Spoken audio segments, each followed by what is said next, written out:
Hi there guys, I hope you are having a good day. Now Andy Ruiz Jr. has put out some footage of him doing a little bit of training on the bag, and he is throwing some of those famous hooks that he is renowned for.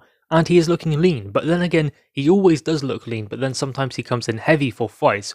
We thought that at some points he was going to be lighter than the first AJ fight, going into the second one, then he weighed in at 20 stones.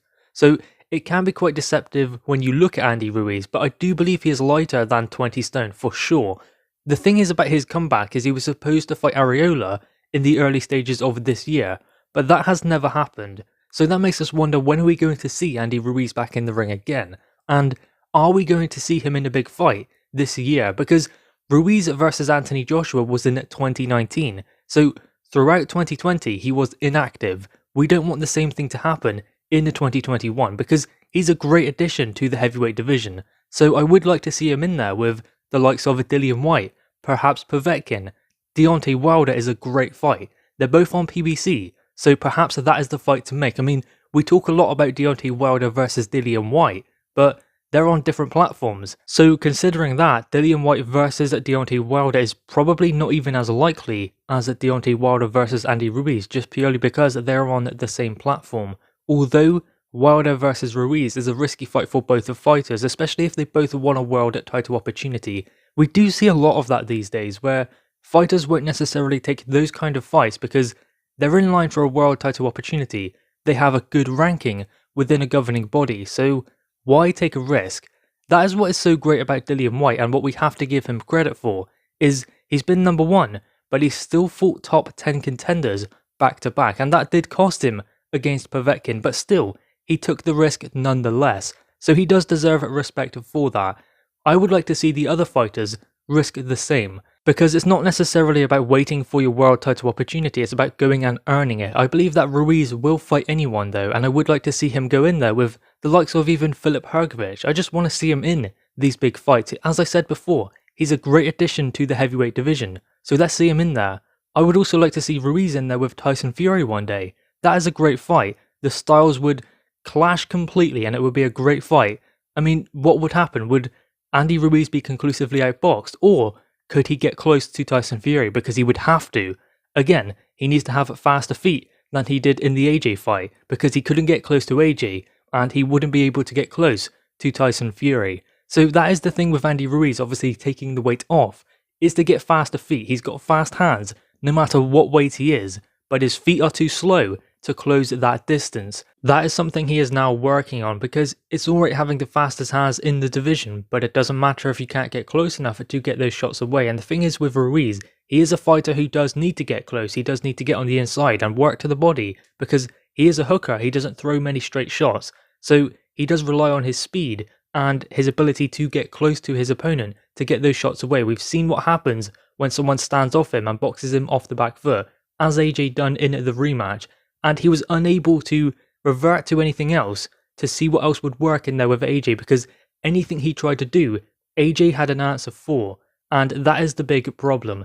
Now, I don't necessarily believe that losing a lot of weight is going to make his feet all that much faster. It will help a little bit, but it's again something that comes naturally. Fast hands, slow hands, that comes naturally as well. You can improve it, but only to a certain extent. So Ruiz punches quite hard, he's very fast, that comes naturally, but he has slow feet, that also comes naturally, so he can make his hands slightly faster because it's a natural ability that he can build upon. He can also make his feet faster, but that is always going to be something that he is lacking. Just like, say, Deontay Wilder got a great punch, but he's not necessarily gifted in other aspects, doesn't have great footwork, his feet are quite slow as well, and he's quite flat-footed. He does make some mistakes with his footwork as well, like stepping back first with his lead foot as opposed to his standing foot, which is a big mistake, because then your feet come square and you are more vulnerable to power shots, especially from someone like Tyson Fury. When Fury was pushing him on the back foot and his feet came side by side, that is very detrimental to his ability to stay in there as long as he wants to, and Wilder is doing nothing to take the power out of those shots.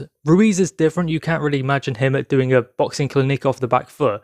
He's not that kind of fighter, and he never will be, because he is the smaller man, and he's not got the reach advantage. He does have long arms for a smaller guy though, but he's never going to be boxing someone off the back foot. He's always going to be the one pressing the action. He needs to be doing that. He's got a great chin, great body shots, he has all of the fundamentals to be a fighter who goes on the front foot, but he's never going to be in a situation where he's boxing someone off the back foot and being elusive and awkward. He does avoid shots quite well. He's quite elusive when he gets in real close. He was doing that against Anthony Joshua, just rolling under those hooks, and because he's a hooker, he's able to land his own counter hooks when he gets close as well. He's the smaller man, so on the inside, he has the advantage of being the smaller man. So he's able to get his body shots in and land those hooks.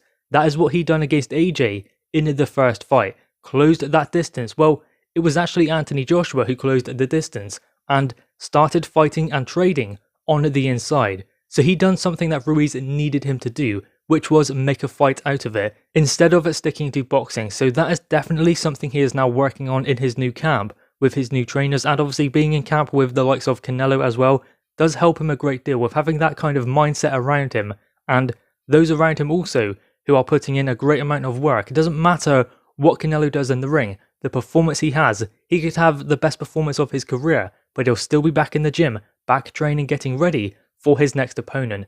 That is the kind of guy he is, how motivated he is as well, and I guess we have to hope that some of that rubs off onto Andy Ruiz, so he has that mindset of just getting back in the gym, getting back training and getting ready for another opponent straight after getting a victory. He does look in great shape at the moment and he's training consistently. We've seen that across his social medias, so that is a very positive thing. That will be very beneficial to Andy Ruiz because I think he has a great amount of talent. He just needs to utilize it and put it to use in the best way possible. And Canelo camp, if they cannot get that out of him, then no one can.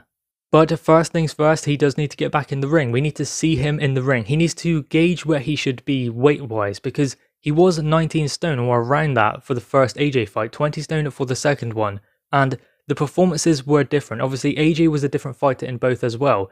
AJ fought on the inside and fought to Andy Ruiz Jr.'s strength in the first one. In the second one, he outboxed him. So you cannot necessarily just look at Ruiz and what he didn't do. You have to look at what Anthony Joshua done as well.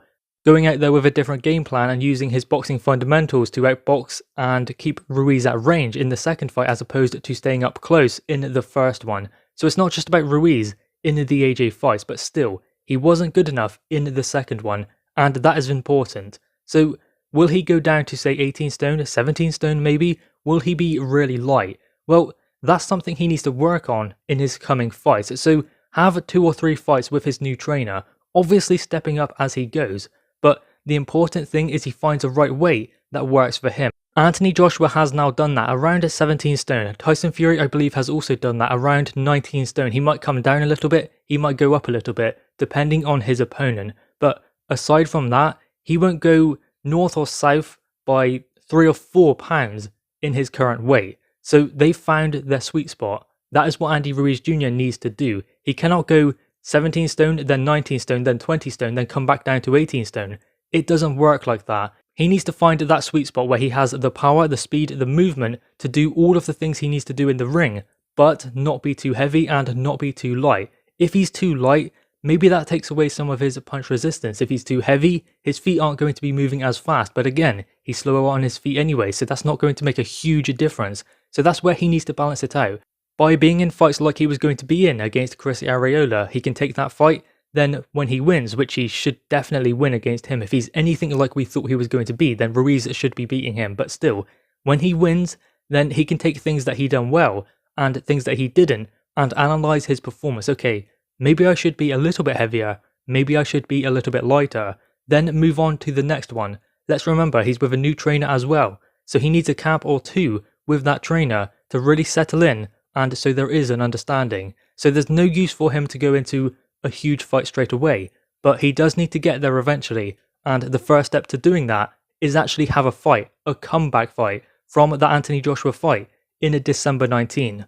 So guys, anyway, what are your thoughts on this? Make sure you leave your thoughts in the comments below about Andy Ruiz. Who do you believe he should fight next, and when do you think he will get another fight at, say, Tyson Fury and Deontay Wilder?